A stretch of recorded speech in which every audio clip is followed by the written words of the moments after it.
స్తోత్రాలు. అంతరింద్రియాలను పరీక్షించేవాడ, హృదయ రహస్యాలు ఎరిగిన మా ప్రియ ప్రభావ, మా పుట్టకూరకలు ఎరిగిన మా ప్రియ ప్రభావ, మీ స్తుతులు స్తోత్రాలు. మీ వాక్యపు సంగతులు మా ఆత్మీయ దిద్దుబాటు లేఖనాలు మీరు మా అందరితో మాట్లాడాలి. మీ శరీర మనసు అనుభవించుకోండి. సమస్త మహిమకు ఆరోపించుకుంటూ నా నోటి మాటలు, నా ప్రియ ధ్యానము మీ దృష్టికి అంగీకారం ఉన్నట్లుగా నేను అందరూ వాక్యాన్ని గ్రహించులాగా, ఆ చొప్పున నడుచుకునేలాగా మీ మందిరం పట్ల ఆసక్తిని, మీ మందిరంలో సమయాన్ని గడిపేవారుగా, మీ మందిరంలో ఉన్న మేలులో పిలిచేవారుగా మీరే సిద్ధపరచున్నాను. యేసు ప్రభుల వారి పేరట ప్రార్థించి స్తుతించి వేడుచున్నాము తండ్రి. ఆమేన్. మంచిది పిల్లరా, ఆత్మల కోసం ప్రయాసపడుతూ దూరం అనుకోకుండా ఇచ్చినా ఇవ్వకపోయినా, పెట్టినా పెట్టకపోయినా రాజశేఖర్ సారు ఎన్నో సంవత్సరాల నుంచి వారి తరఫున నేను కూడా ఎన్నో మార్లు మీ దగ్గరికి వచ్చాను. అందరూ కూడా మేము మరి సాధ్యమైన వరకు కొంచెం కొంతమంది తక్కువ ఎక్కువ అన్నట్లుగా మీ దగ్గరికి మేము వచ్చాము. పిల్లరా, మరి ఇంతకుముందు చాలా మీకు మరి పరిచయం కనుక దాన్ని మరి అవసరం లేదు పరిచయం చేసుకోవడం, నేరుగా వాక్యం వరకు వెళ్దాం. ఆ రోజున ఆ బాలరాజు సారు లేకపోతే తాను కొంతమంది తోడై ఈ స్థలాన్ని ఇవ్వకపోతే, లేకపోతే ఇది ఎలా జరిగిందో మనకు పూర్తిగా తెలియదు. కానీ ఏదికి ఎన్ని కష్టాలు అయితే ఇందులో మరి ఉన్నామో, ఎంతమంది అయితే సహాయకారంగా ఉన్నారో వారందరూ ధన్యులు, వారందరూ దేవుడు దీవిస్తారు. శారీరక ఫలం ఇక్కడ ఉంటుంది. ఆధ్యాత్మికంగా కూడా మనం మరి దేవుని ద్వారా మీరు పొందుకోవాలి. అంటే నిత్య జీవం పొందుకునే పరిస్థితులు కూడా ఉండాలి. నీళ్లు పోసిన వారికి నీళ్లు, నీతిమంతుడే నీతిమంతుడిని చేర్చుకున్న వారికి నీతిమంతుడి ఫలములు.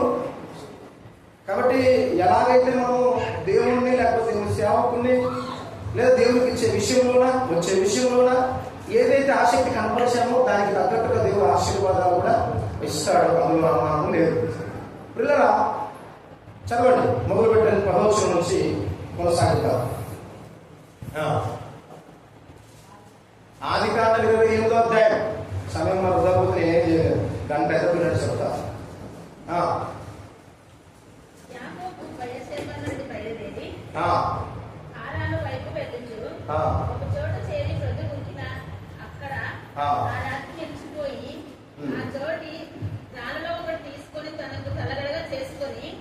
అక్కడ పండుకొనెను. అప్పుడు అతడు ఒక కల కనెను. అందులో ఒక నిచ్చెన భూమి మీద నిలవబడి ఉండెను. దాని ఆయన కలగన్నాడు. ఆ రాత్రి ఒక కలగన్నాడు. ఆ కలలో ఏముంది? నిచ్చెన. అంటే ఈ కొన నుంచి ఆ కొన, అంటే ఇప్పుడు ఇక్కడ భూమి మీద ఒక కొన ఉంటే ఆకాశానికి మరొక కొన ఉంది. ఎంత ఎంత పెద్ద నిచ్చెనో ఆ నిచ్చెన చూస్తున్నాడు రాత్రి. ఆ కలలో, ఆ దర్శనంలో నిచ్చెన చూస్తున్నాడు. నిచ్చెన మీద నుంచి దేవతలు దిగుతూ ఎక్కుతూ దిగుతూ ఉన్నారు. ఆ దర్శనాన్ని చూస్తున్నాడు. అది ఆ దర్శనం ఎందుకు అంటే, మొట్టమొదటిగా అప్పుడు దాకా మందిరమే లేదు. వినండి, మందిరం అనే పేరే లేదు, అక్కడే ప్రారంభమైంది. మీకు తెలుసా, బైబిల్ గ్రంథంలో మొట్టమొదటిగా మందిరం అనే పేరు ఎక్కడ ప్రారంభమైంది? ఇక్కడనే యాకోబు నోట నుండి వచ్చింది కదా. మందిరము అనే పేరు మనకు అక్కడ కనబడుతుంది. ఆదికాండం 25వ అధ్యాయంలో తాను మరి ఒక్కొక్క విషయాన్ని చెబుతూ మాట్లాడుతూ ఉన్నాడు. ఆ వాక్యాన్ని మనం ఇప్పుడు ధ్యానం చేయబోతున్నాం. చదవడం త్వరగా. మరియు యెహోవా దానికి పైగా నిలిచి, నేను నీ తండ్రి అయిన అబ్రహాము దేవుడను, ఇస్సాకు దేవుడనైన యెహోవాను, నీవు పండుకొని ఉన్న ఈ భూమిని నీకును నీ సంతానంలోకి ఇచ్చేదను. నీ సంతానం భూమి మీద లెక్కకు ఇసుక రేణువులంతా ఎంత ఇచ్చినాడండి? ఆ స్థలం కొంచెం ఉంది. అక్కడ కేవలం దర్శనా స్థలం, లేదా దేవుడు ఆ స్థలము దర్శించిన స్థలము అని చెప్పచ్చు. ఎంతైతే తను పండుకున్నాడో, కలగలిగా పెట్టుకున్నాడో అది మాత్రమే, ఆ రాయి మాత్రమే తీసుకొని అక్కడ రాతినట్లుగా ఆ స్తంభాన్ని అక్కడ ఉంచినట్టుగా మనం చూస్తాం. ఆ స్తంభమంత స్థలాన్ని దేవుడు ఏం చేశాడు? మొత్తం ఈ ఎంతైతే ఉందో ఈ ల్యాండ్, ఈ భూమి అంతా కూడా నీకే ఇస్తాను అన్నాడు. ఎందుకు అంటే, తాను దేవుడు దీవిస్తాడన్నాడు. అబ్రహాముతో వాగ్దానం చేస్తాడు, ఇస్సాకుతో వాగ్దానం చేస్తాడు. దాని తర్వాత యాకోబు కూడా చెప్పాడు. అవన్నీ మనం చెప్పుకుంటూ పోతే చాలా లిస్ట్ అయితే. అలాగా ఇక యాకోబుతో దేవుడు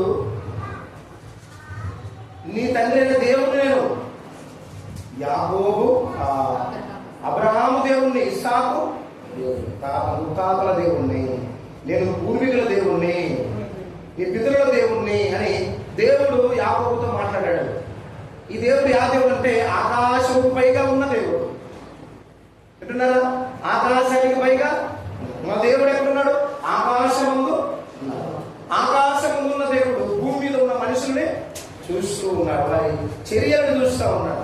ఎవరైతే దీన మనసు కలుగుతారో, ఎవరైతే ఆయన మీద ఆధారపడతారో, ఎవరైతే విశ్వాసం ఉంచుతారో వాళ్ళని దృష్టించి వాళ్ళని దేవుడు బాగు చేసి వాళ్ళ ద్వారా ఆశ్చర్య కార్యాలను జరిగిస్తాడు అన్న సంగతి జ్ఞాపకం చేస్తా ఉన్నాను.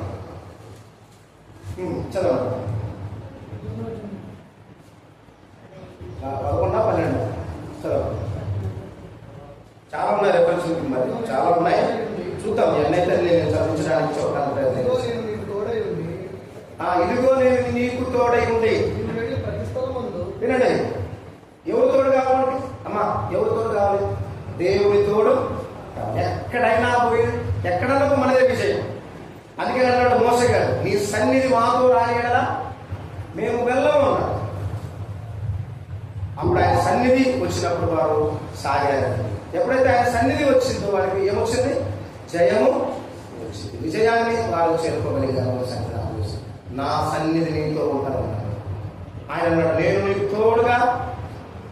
చెప్పండి, యాకోబుకి పలుమార్లు అన్నాడు ఈ మాట, నేను నీకు తోడుగా ఉంటాను, నీవు చేయి ప్రతి ప్రయత్నాన్ని దీవిస్తాను, ఇదిగో నీకు మరి ఆహారాన్ని ఇస్తాను. ఇవన్నీ కూడా యాకోబు కూడా తాను కూడా ప్రామిస్ చేసుకుంటాడు దేవుని దగ్గర. నాకు ఇది ఇస్తానన్నావు కదా, నాకు సహాయం చేస్తున్నావు కదా అని చెప్పని ఈ యాకోబు గారు కూడా మరి రాత్రి వెలుగులాడి, ఇదిగో నన్ను దీవిస్తానన్నావు, నేను వెళ్ళే ప్రయాణంలో ఉంటానన్నావు, వచ్చే ప్రయాణంలో ఉంటానన్నావు, ఇదిగో నాకు మరి నాకు ఆహారం పెట్టాలి, నాకు ఈ రకంగా సహాయం చేయడం, నాకు దేవుడు అయి ఉంటావు, నేను నీకు కుమారునై ఉంటాను, ఇలాంటి నియమ నిబంధనలు పెట్టుకుంటూ వస్తున్నాడు. ఇక్కడ ఈ 25వ అధ్యాయంలో కూడా అదే విషయాన్ని ఆ ముందు తర్వాత ఈ దీవులను ఈ ఆశీర్వాదాలు చెప్పిన కూడా ముందు అధ్యాయంలో కూడా తను మాట్లాడుతూ వస్తాడు. ఇదంతా కూడా చాలా లీస్తుంది. చదవడం తర్వాత నీవు ప్రతి స్థలముందు నిన్ను కాపాడచ్చు. దేవుడు తోడుగా ఉండాలి. ఓకే, దేవుడు తోడుగా ఉంటే ఏం చేస్తాడు? మనిషి జీవితంలో అపాయాలు వస్తాయి. అపాయం వచ్చినప్పుడు ఎవరు కాపాడతారు? పక్కనింటాయమ్మా, ఎదురుంటాయమ్మా, మన ఊరుడా, మనకి ఎవరుడా, మన చుట్టమా, ఎవరు కాపాడతారు? కాపాడే పని ఎవరిది? దేవుడు. ఎందుకు కాపాడాలి? దేవుడు మనకు తోడుగా మనం తీసుకెళ్తున్నాం. ప్రతి స్థలంలో ఆయన మనం ఎక్కడికి వెళ్ళినా ఆయన అక్కడికి వస్తానంటున్నాడు కాబట్టి. ఎందుకు వస్తానంటున్నాడు? ఆయనకు మనం విధేయత చూపుతాం కాబట్టి, ఆయన వాక్యానికి స్థలం ఇస్తున్నాం కాబట్టి, సమయాన్ని ఇస్తున్నాం కాబట్టి ఆయన మనకు తోడుగా.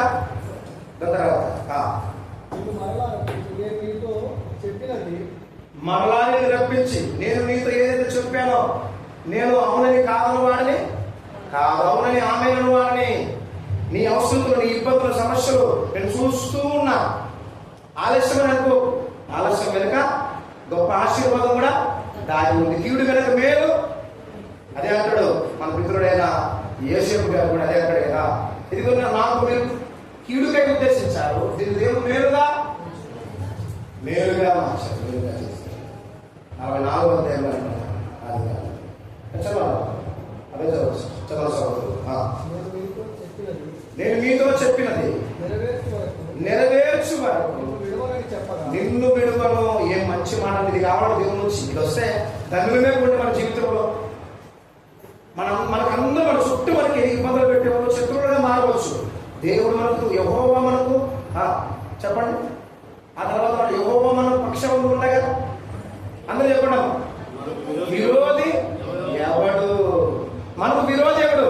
మందిరం కట్టేటప్పుడు నెహ్మియా గారు కట్టడం ప్రారంభించాడా?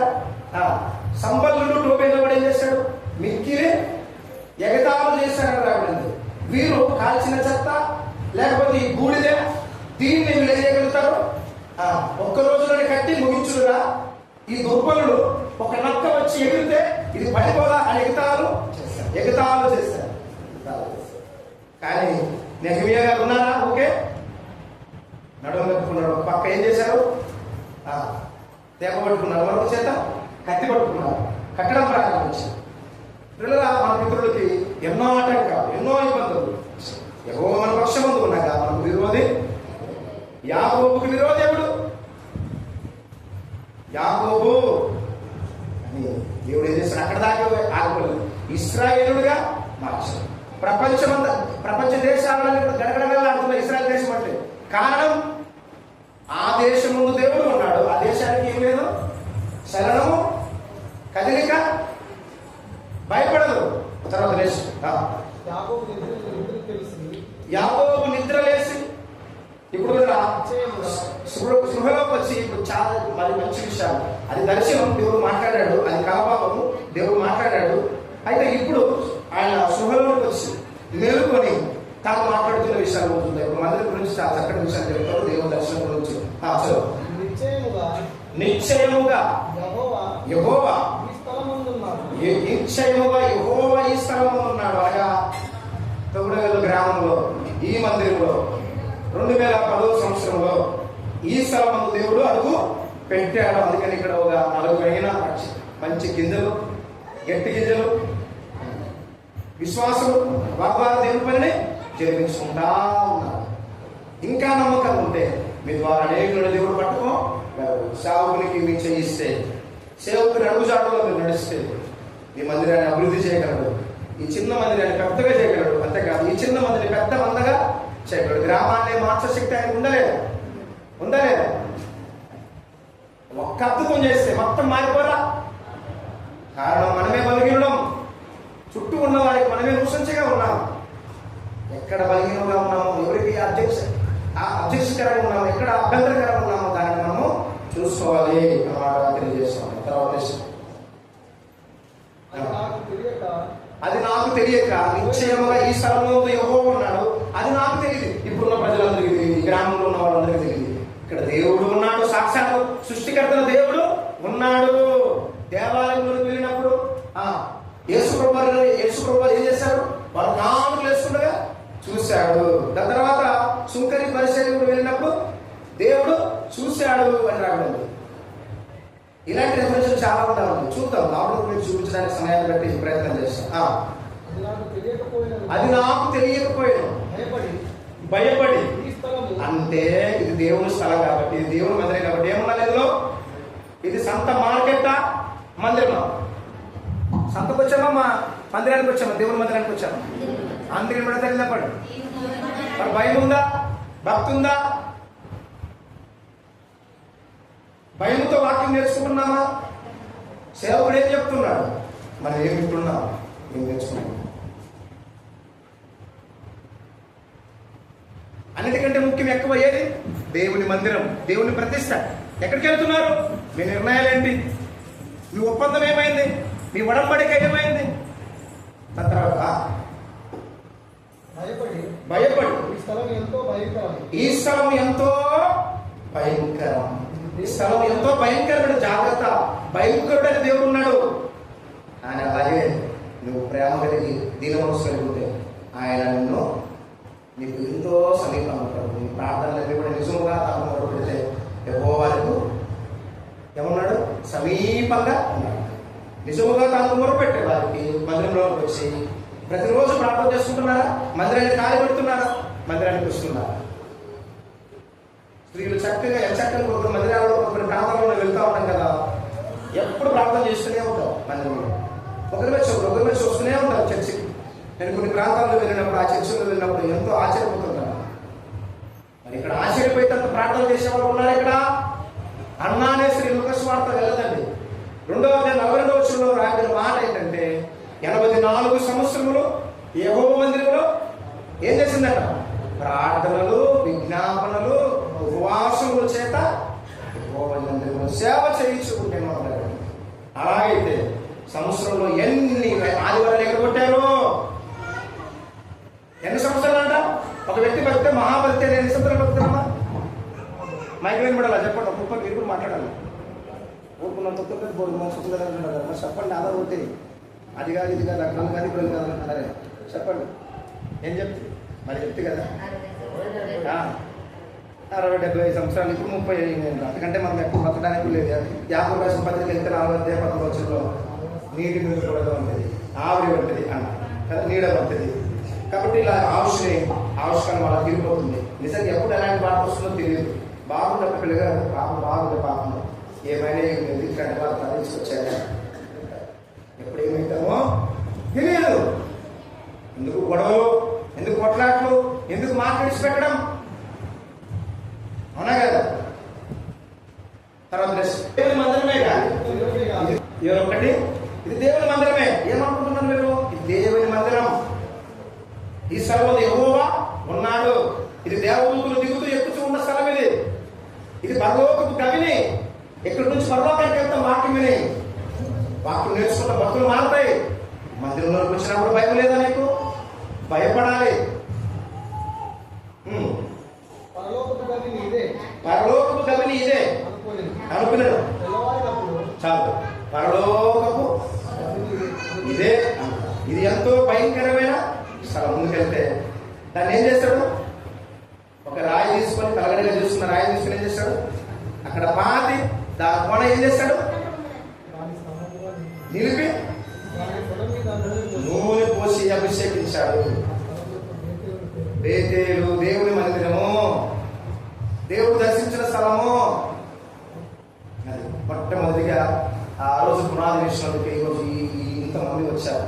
ఆ బాగా సాగడం, లేకపోతే ఇంకొకరు ఎందరో సహకరించడం ద్వారా ఇవన్నీ ఈరోజు వాళ్ళకి కూడా మరి కొందరు సేవకులు వచ్చి, దాని తర్వాత రాజశేఖర సార్ గారు మరి ఎక్కువ కాలం దగ్గర పనిచేయడానికి వీలు పడింది.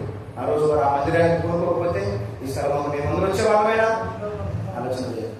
తర్వాత మరియు స్తంభముగా నేను నిలిపిన ఈ రాయి దేవుని మందిరం అవుతుంది. ఆ రోజు వాళ్ళు ఏం చేశారు? పెద్దలు ప్రార్థన చేసి పునాది చేసి ఇది దేవుని మందిరం అని ప్రతిష్ఠించారు. మరి భయం ఉందా? ఇమ్మా ఎప్పుడైనా ఒంటరిగా వచ్చి ప్రార్థన చేస్తున్నారా? అన్న వాళ్ళు ఎందుకు ఉండకూడదు? ప్రార్థన ఎందుకు చేయకూడదు? ఎందుకు మన జీవితంలో ప్రశ్నార్థకంగా ఉండేది? ఆన్సర్ ఎందుకు రాలేకపోతుంది? మనము దేవుని మందిరంలో వచ్చి ప్రార్థన చేసుకోలేకపోతున్నాం. ప్రార్థన చేస్తున్నాం, బలహీనుడమే. అలాంటి ఆసక్తి మనలో మనమే కలిగి మనం మనసు కుదుర్చుకొని దేవుని మందిరానికి వచ్చాం. దాని తర్వాత లూకా సువార్త 20వ అధ్యాయం మొదటి వచనం. మందిరానికి మరి ఎవరు వెళ్ళేవాళ్ళంటే అప్పుడు ప్రభువు యేసుక్రీస్తు వారి మందిరానికి వెళ్ళాడు. తన బ్రతుకు వాళ్ళందరికీ కూడా 33 సంవత్సరాలు తన మందిరం హత్తుకొని ఉన్నాడు. మందిరంలో వాక్య ఉపదేశం చేస్తూ వచ్చాడు. అంతేకాదు పిల్లగా చెప్పాలంటే అపోస్తలుడైన పౌలు కూడా వాడుక ఉంది ఆయనకి. అమ్మ మీకే వాడుకుందమ్మా? ఏ వాడుకుంది? సీరియల్ చూడడం ఒక వాడుక, బూదు వాడడం ఒక వాడుక, అబద్ధాలు చెప్పడం ఒక వాడుక. ఇంకేం వాడుక చెప్పండి?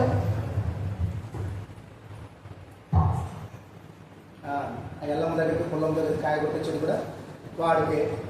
వాళ్ళు ఎవరైనా పిలిస్తే వాళ్ళని కూడా కాదనకూడదు.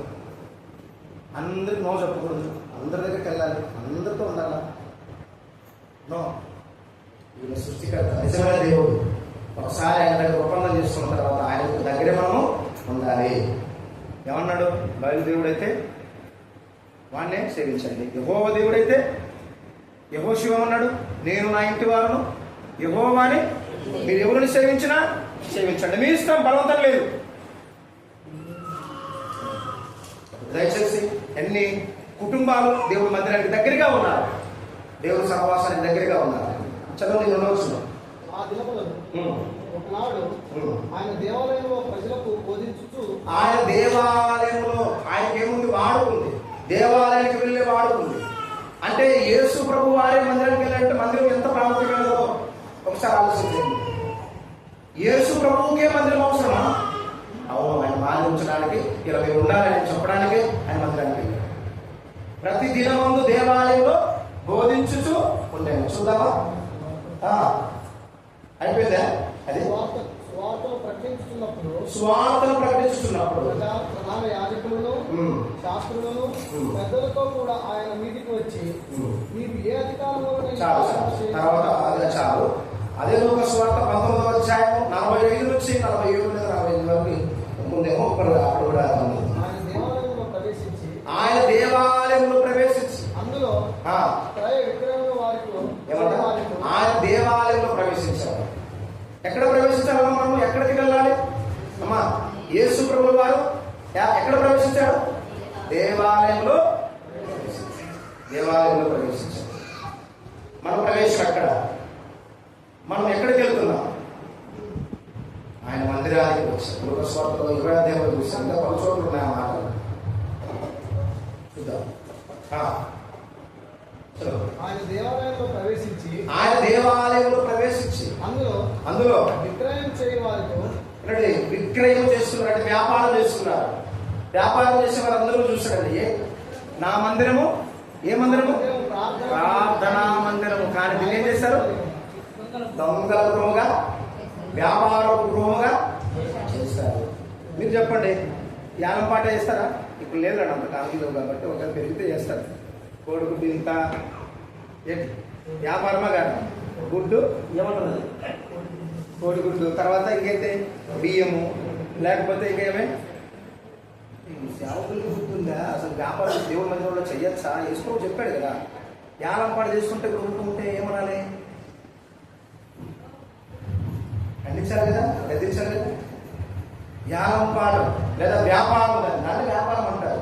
ఆ పలానా 50 రేటు ఎంత, నా పాఠం ఎంత? 50 రూపాయలు. వాడు పక్కనోడు అంటాడు 40 రూపాయలు అంటాడు. ఆయన పట్టది 150 అంటాడు. వ్యాపారమా కాదు? చెప్పండి, వ్యాపారమా కాదా? మరి చెయ్యొచ్చా? పెద్దల పారంపరాచారాల చొప్పున నడుచుకుంటూ దైవోపదేశంలో బోధిస్తారు. పారంపరాచారాలు అవన్నీ కూడా లోక సంబంధమైనవి, వాటికి మనము దూరంగా ఉండాలి.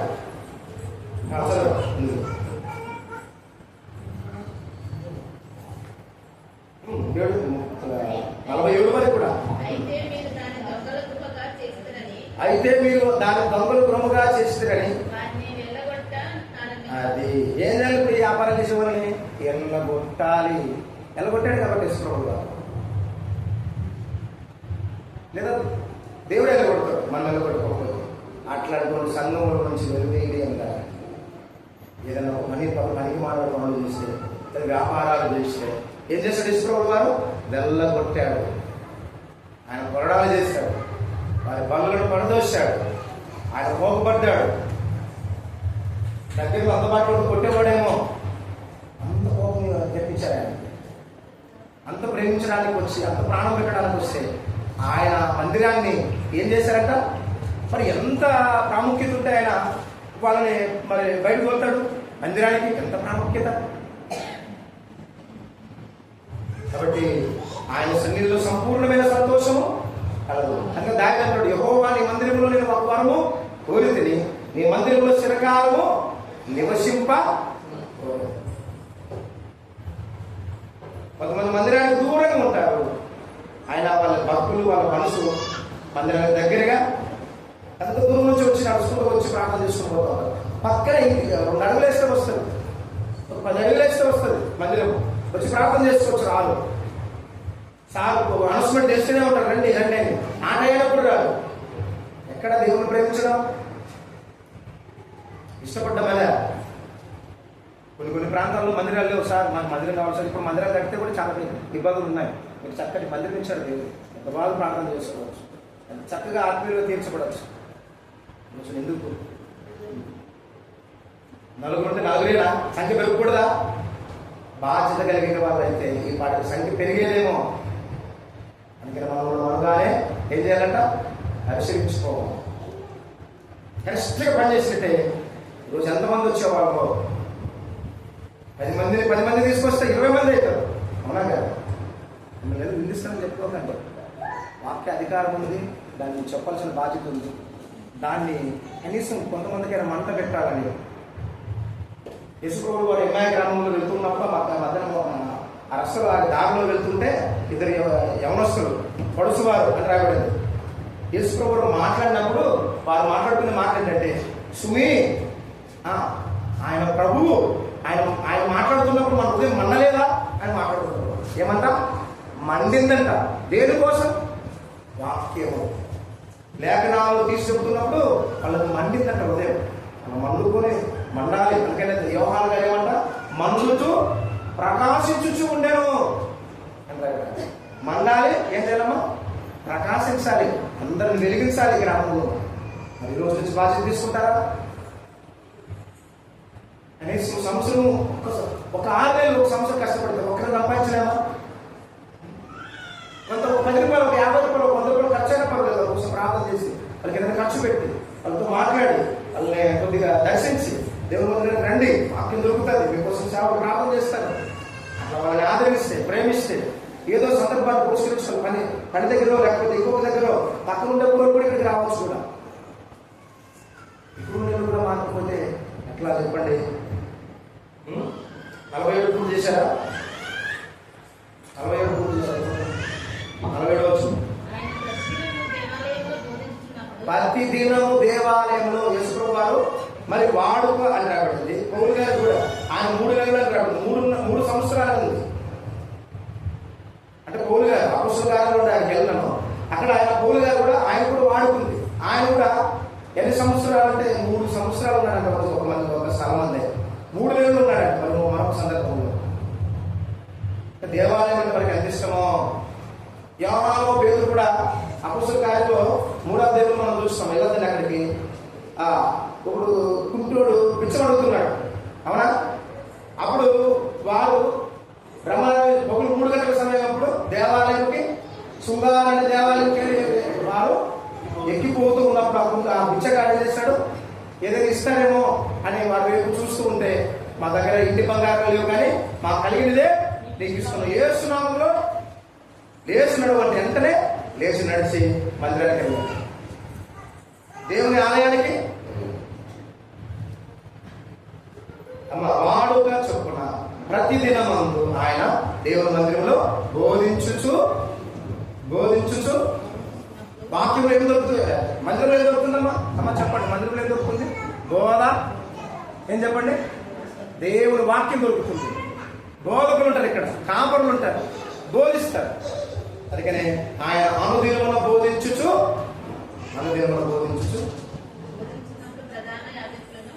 అమ్మ చాలు. కాబట్టి అనుదినమున ఆయన బోధించుచు.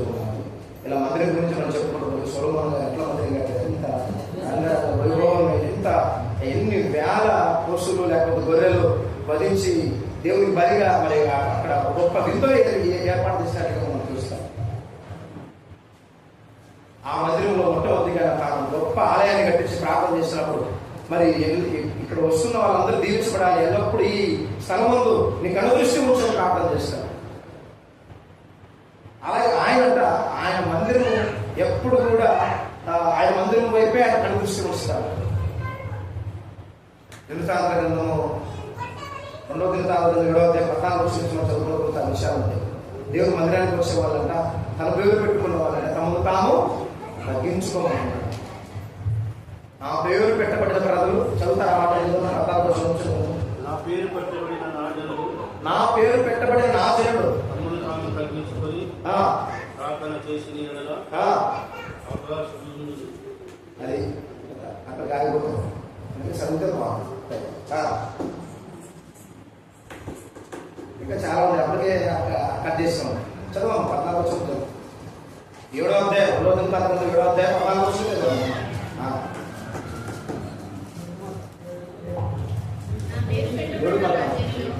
నా పేరు పెట్టబడిన నా జనులు తమ్మును తాము తగ్గించుకొని మందిరానికి రాగానే ఏముండాలి చెప్పండి? మందిరానికి వెళ్ళిన తర్వాత హెచ్చింపులు చేస్తున్నారు. ఎవరు? సుంకరి పరిచయులు. మరి సుంకరి ఎలాగా తగ్గించుకున్నాడు? పరిచయుడు ఎలా హెచ్చించుకున్నాడు? దేవుని మందిరంలోకి వెళ్ళి ప్రభావ నా అట్లా కాదు ప్రభావ, ఇట్లా కాదు ప్రభావ, నన్ను అధిస్తాను ప్రభావ, విధిస్తాను ప్రభావ, ఉపవాసం చేస్తాను ప్రభావ, పలానా వాళ్ళే కాకుండా ఇట్లా ప్రార్థన హెచ్చింపు చేస్తాడు. కానీ ఇక్కడ సుంకరి ఏమన్నాడు? మందిరంలో కూడా రాకుండా బయటే, మందిరం బయట ఉండేమన్నాడు? ఆకాశం పత్రికలు కరుణించడానికి చేతులెత్తడానికి యోగ్యుల్ని కాదు, పాపిలను కరుణించమంటే ఆ చిన్న ప్రార్థన ఏం చేసింది? నీతిమంతుడుగా తగ్గించుకుంటే ఇతని కంటే ఒక నీతిమంతుడుగా తీర్చబడ్డాడు. పరిచయుడు అంత త్యాగం చేసుకుంటే కూడా ఇతని కంటే మాత్రం నీతిమంతుడైతే గొప్పలు చెప్పుకోవడానికి కాదు. మందిరానికి వచ్చిన తర్వాత దేవుడు ఆకాశం మీద ఉన్నాడు, మనం భూమి మీద ఉన్నాం కాబట్టి ఆయన మందిరానికి వెళ్ళినప్పుడు మన ప్రవర్తన జాగ్రత్తగా చూసుకోమంటుంది. నువ్వు అనాలోచన త్వరపడి ఏది కూడా పలకవద్దని ప్రసంగి గ్రంథం 5వ అధ్యాయంలో మనం ఆ విషయాన్ని చూస్తాం. ఏది పడితే నువ్వు చూపించవద్దు. అనుసరణ వల్లే వారు ఏం చేస్తారంట? విస్తారంగా మాట్లాడతారంట. వారి కంఠస్వరం పెద్దగా చేసుకుంటారంట. ఎంత గట్టి గెలిచినా, ఎంత కోసుకున్నా, ఎంత తీసుకున్నా దీనికి కూడా దాటిపో. మామూలు మనుషులు లేకుండా, రక్షణ పొందకుండా, బాప్తిసం తీసుకోకుండా నువ్వు ప్రార్థన చేసుకుంటా ఉంటే ఏది కూడా జరగనే జరగదు. తగ్గించుకోకుండా నా పేరు పెట్టబడే ముగిద్దాం. నా పేరు పెట్టబడిన ప్రజలు. ఎందుకంటే ఆయన పేరు పెట్టబడ్డారు. క్రైస్తవులు వీళ్ళెవరు మరి? మేము ఎల్లప్పుడు ఎక్కడ గ్రామాలకు వెళ్ళినప్పుడు ఏమంటారంటే యేసుక్రీస్తు వచ్చినారంట, యేసు ప్రభు వచ్చారంటారు. అంటే ఏ పేరు పెట్టబడింది? యేసు ప్రభు పేరు పెట్టబడింది. చిన్న క్రీస్తులు, చిన్న యేసు ప్రభువులు. యేసుక్రీస్తు ఒక్క ఆయన్ని చెప్తే ఎంతమంది యేసుక్రీస్తులుగా లేకపోతే యేసయ్య అనుసరించే వ్యక్తులుగా ఉన్నారు? దేవుని వాక్యం చెప్తుంది. మీరు దైవం అని నేనంటే కదా అని దేవుని వాక్యము చెప్తుంది. ఎవరికి దేవుని వాక్యం వస్తుందో వారు దైవం అని కూడా దేవుని వాక్యము చెబుతుంది. దావీదు సంతానం వారు ఎలాంటి వాళ్ళట? దేవుని వంటి వారు. ఎలాంటి వాళ్ళట? అది అందుకనే మనం దేవునితో జ్ఞాపకపడితే అని రాబడింది. మనం దేవునితో బోధింపబడుతున్నాం, దేవుని స్వరూపంలోకి వస్తున్నాం. క్రీస్తు స్వారూప్యంలోనికి వచ్చేంత వరకు నాకు ప్రశ్న వేదన కలుగుతుంది అంటున్నాడు పౌలు గారు. సంఘ కాపురికి బాధ ఏంటంటే మీరందరూ మారాలని, మీరందరూ కూడా దేవుని వాక్యము అనే రూపాన్ని ధరించాలని, వాక్యం కోసం ఆశపడేవారుగా ఉండాలని. చదవం నెక్స్ట్. ప్రార్థన చేసి ఏంటంటే మొట్టమొదటి పదం ఏంటి? తగ్గించుకోవాలి. రెండవ మాట ఏంటి చెప్పండి? రెండవ మాట ఏంటి? ప్రార్థన చేసి తగ్గించుకోవాలి. తర్వాత ప్రార్థన చేయాలి. మూడవది ఏంటి? వెతికి. మూడవది వెతకాలి. తర్వాత ఏం వెతకాలి? వాక్యం వెతకాలి. యెహోవా కొంత అచ్చటి నుంచి కొంత ఇష్టం నుంచి వచ్చును, యెహోవా గ్రంథమును పరిశీలించి చదవాలి అని రావాలి. అంటే వాక్యాన్ని వెతకాలి. యెహోవా దొరుకు కాలమందు ఎలా వెతుకుతాం? దేవుని గ్రంథాన్ని చదువుతూ ఉన్నప్పుడు దేవుని మనసు, దేవుని మాటలు, తీర్పులు, జ్ఞానము, ప్రేమ, కుటుంబాల పరిస్థితులు, సంఘ పరిస్థితులు మనకు అప్పుడు బోధింపబడతాయి దేవుని వాక్యాన్ని చదువుతూ ఉంటే అన్న సంగతి జ్ఞాపకం చేస్తామన్నాం. తర్వాత తమ చెడు మార్గములు విడిచిపెట్టాలి అంటున్నాడు. నాలుగవ మాట ఏంటంటే చెడు మార్గములు విడిచిపెట్టాలి. నాలుగవ సంగతి చెడు మార్గాలు విడిచిపెట్టాలి. ఓకే, నీవు దేవుని బిడ్డగా పేరు పెట్టబడ్డావు, మంచిది. ప్రార్థన చేస్తున్నావు, మంచిది. మరి తగ్గించుకున్నావు, మంచిది. తర్వాత వెతుకుతున్నావు, మంచిది. అక్కడ దాకా నువ్వు ఏం చేయాలంట చెప్పండి? చెడు మార్గాలు అక్కడ ఉన్నావు, పక్కన చెప్పండి. ఏం చేయాలి? చెడు మార్గాలు విడిచిపెట్టాలా? అది చెడు మార్గాలు మీరు వింటున్నారు నాకు లెక్క. చెడు మార్గాలు విడిచిపెడదామా పట్టుకుందామా? ఏమి విడిచిపెట్టాలి, ఏం పట్టుకోవాలి చెప్పండి? వాక్యం పట్టుకోవాలి. చెడు మార్గాల్లో పోయేవాళ్ళు ఎంతమంది? వాక్యం పట్టుకుని మందిరానికి వచ్చే వాళ్ళు ఎంతమంది? చూసాం మా మిగతా వాళ్ళు ఎంతమంది? ఒక 5 మంది మిగతా వాళ్ళు చెడు మార్గాలకు పోతారా? వినాలి మరి, చెప్పేటప్పుడు బాగా వినాలి. మంచిదమ్మా. ఆకాశం నుండి వారి ప్రార్థన విని.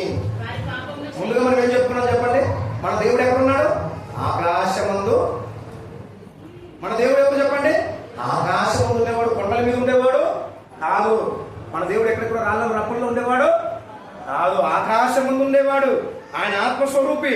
ఒక్కసారిగా మనం తలుచుకుంటే ఎక్కడైతే 2, 3 ఏకీభవిస్తారో వారి మధ్యన నా నామం పేరట ఎవరైతే ప్రార్థన చేస్తారో వారి మధ్య నేను ఉంటాను అన్నాడు. కాబట్టి చిన్న మందని, 3 అని భయపడద్దండి. మీరు ఒక్కడిని 1000 మందిగా చేస్తారు. ప్రస్తుత పరిస్థితులను బట్టి కష్ట పరిస్థితులు ఉండవచ్చు. ఇక మానవులు మా ఊరు వాళ్ళని అనుకోకండి. ఏదో ఒక రోజు, ఏదో ఒక సమయంలో కష్ట కార్యము. ఒక చిన్న ఇత్తనం వేసాం. ఒక్కొక్క ఇత్తనానికి 3 రోజులు పట్టచ్చు, 6 పట్టచ్చు, 9 రోజులు పట్టచ్చు, 13 రోజులు పట్టచ్చు. అవునా కదా? ఏదో ఒక రోజు అది మొలక ఎత్తుతుంది, అది ఒక మొక్క అవుతుంది, అది వృక్షము అనేక దీవెనకరంగా మారుస్తుంది. కాబట్టి విశ్వాసం వచ్చుతాం, నమ్మిక వచ్చుతాం. తర్వాత వారి పాపమును క్షమించి. మనశ్శాంతి ఎప్పుడు వస్తుందంటే పాపాలు క్షమించబడినప్పుడు. చెడు మార్గాలు విడిచిపెట్టడం బాగుంది. అతిక్రమంలో దాచువారు. అమ్మా ఇంకొక 5 నిమిషాలను ముగిస్తాను, వినండి. అతిక్రమంలో దాచువారు ఒప్పుకొని ఆడే ఆగిపోయినాడు.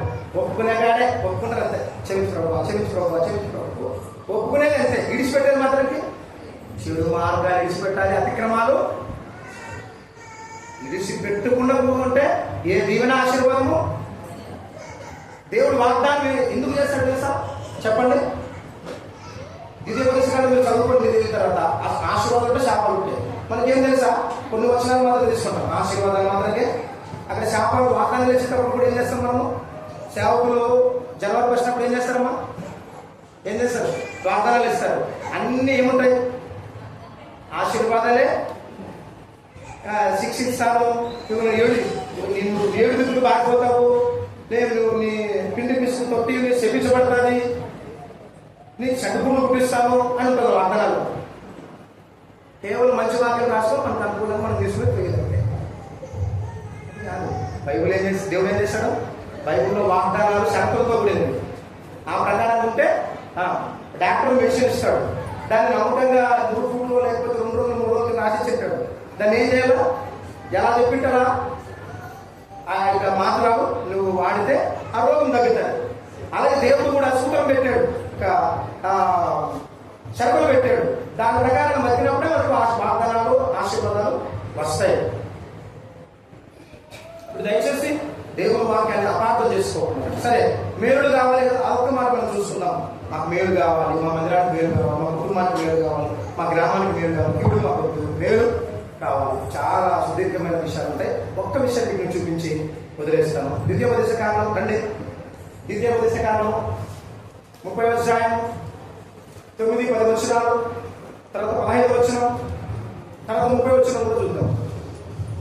ఏదో 19 వచ్చిన కానీ మరియు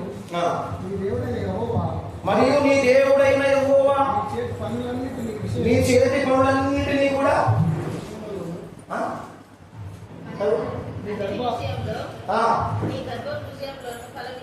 నీ భూఫల విషయంలోను, నీ పశువుల విషయంలోను, నీ భూపంట విషయంలోను మీకు మేలు కలుగునట్లు. మందిరానికి వస్తున్నాం సార్, కానుకలు ఇస్తున్నాం సార్, పాటలు పాడుతున్నాం సార్, మాకు అన్న ఇంత ప్రార్థన చేస్తున్నాం, ఒక మేలు కూడా లేదు. అన్ని కష్టాలే, అన్ని బాధలే. అటున్నట్టు మరి యేసు గారి ఊకే వచ్చిందా సింహాసనం? యవన కాలంలో ఏమైనాడు? ప్రధానమంత్రి అయినాడు. ఏమైనాడు చెప్పండి? ప్రధానమంత్రి అయినాడు. ఎవరు? యేసేపు. ఊకే వచ్చిందా? ఆ పదవి ఊకే వచ్చిందా? ఒంట్లో పడేసి కొట్టేస్తారా? ఒంట్లో పడేస్తారా? అమ్ముకున్నారా? పశువుల మీద ఎట్లా పాడోసులు ఏం చేసింది? నిన్న పంపిందా? చరసాలకు పంపించిందా? ఎన్ని ఇబ్బందులు ఎదుర్కొన్నాడండి. వాళ్ళు మరి చరసాలలో ఉన్న వాళ్ళు వాళ్ళు కూడా మర్చిపోయారా? దేవుడు మర్చిపోయాడా? మర్చిపోయాడా? మర్చిపోదు. చలో కంప్లీట్ చేద్దాం. ఈ ధర్మశాస్త్ర గ్రంథము ఆజ్ఞలను కట్టడలను నీవు గైకొని నీ దేవుడైన యెహోవా మాట విని నీ పూర్ణ హృదయంతో నువ్వు సొగసం హృదయం ఇది. ఏం హృదయం చెప్పండామా? అద్భుతాలుగా చెప్పినట్టు విన్నారా? మధ్య లేదు అద్భుతాలకి ఎక్కడంతా బాగా అనుకుంటారు. అంటే సరిగ్గా చూడు సరిగ్గా పని చెప్తే కూడా సరిగ్గా చేయరు. కాబట్టి చదవను నీ పూర్ణ ఆత్మతో, నీ పూర్ణ హృదయంతో ఆజ్ఞలను కట్టలను విధులను వాక్యాన్ని గైకొనాలి. నీ దేవుడైన ఎక్కడెక్కడో మళ్ళుతున్నావు, ఎక్కడెక్కడో ఇంటికి చూస్తాము. ఒక రాత్రంతా ఒక దిగరంట, ఒకళ్ళంతా ఒక ఊగరంట, దిగరంట. ఆయన ఒక నా దగ్గరికి వచ్చింది, సార్ వాళ్ళు ప్రార్థన చేశారు, ఏమో యాసోడు సార్ అండి. సార్ రాత్రి అంతా దిగలే సార్ అండి. ఏమంటా రాత్రంతా దిగలేదంట. ఎందుకు? ప్రార్థన మందిరానికి మోకాలు సేవకులకి వ్యతిరేకంగా మాట్లాడుతున్నారు. సేవకుల గురించి చెడు ప్రచారాలు ఎట్లా బాగుపడతారు చెప్పండి? మీకు ఎట్లా మేలు పొందుకుంటారు? ఎట్లాంటి సేవకులైనా సరే విశ్వాసులైన వాళ్ళు ఏ మాత్రం ఉంటుంది. ఎందుకంటే దావీదుని నేర్చుకున్నాం. అలాంటి పరిస్థితుల్లో మనం కూడా నచ్చడం. యెహోవా నీ పితరుల యందు ఆనందించినట్లు నీకు మేలు చేయనట్లు చాలు. నీ వైపు మలుతావు, ఆయన వైపు మలుతావు. నువ్వు పాపాన్ని విడిచిపెడితే, చెడుతనాన్ని విసర్జిస్తే, అతిక్రమాలను విడిచిపెడితే, మందిరం భయపడితే, నిశ్చయంగా ఇది మందిరమే వేరొకటి కాదు. ఈ స్థలమందు నిశ్చయంగా దేవుడు ఉన్నాడని నువ్వు గ్రహిస్తే లోపడతావా? విశ్వాసం ఉంచుతావా? తగ్గించుకుంటావా? పాపాలు ఒప్పుకుంటావా? విడిచిపెడతావా? అయితే నీకు మేలు. ఆయన వాక్యాన్ని గైకుంటావా? ఆయన ధర్మశాస్త్రం చదువుతావా? అయితే నీకు మేలు. ఆయన నీ వైపు మలుతాడు. అబ్బా ఆయన మన వైపు మళ్ళీ అన్ని ఆశీర్వాదాలు, అన్ని మేలులే. ఎన్ని మేలులో ఒక్క మేలు కూడా అనుభవించలేదా? ఈ రోజు నుంచి స్టార్ట్ అవుతుంది ఈ మేలు. అయితే ఆయన పడుతుంది. కొన్ని ఇబ్బందులు వస్తాయి, కొన్ని శోధనలు వస్తాయి. దేవుడు పరిశోధించవచ్చు, సాతాను శోధించవచ్చు, తట్టుకో, ఓర్చుకో. ఆత్మీయుల ద్వారా శ్రమలు రావచ్చు, లేదా శరీరం ద్వారా రావచ్చు, రక్త సంబంధికుల ద్వారా రావచ్చు, నీ భార్య ద్వారా రావచ్చు, నీ భర్త ద్వారా రావచ్చు, నీ కొడుకున పుట్టిన పిల్లల ద్వారా రావచ్చు. ఓర్చుకో, ఓర్చుకో, ఓర్చుకో. దేవుని దగ్గర నేర్చుకో. దేవుని దగ్గర వచ్చే ఆశీర్వాదాలు, దేవుళ్ళు మేలు కలుగుతున్నాం. దేవుడి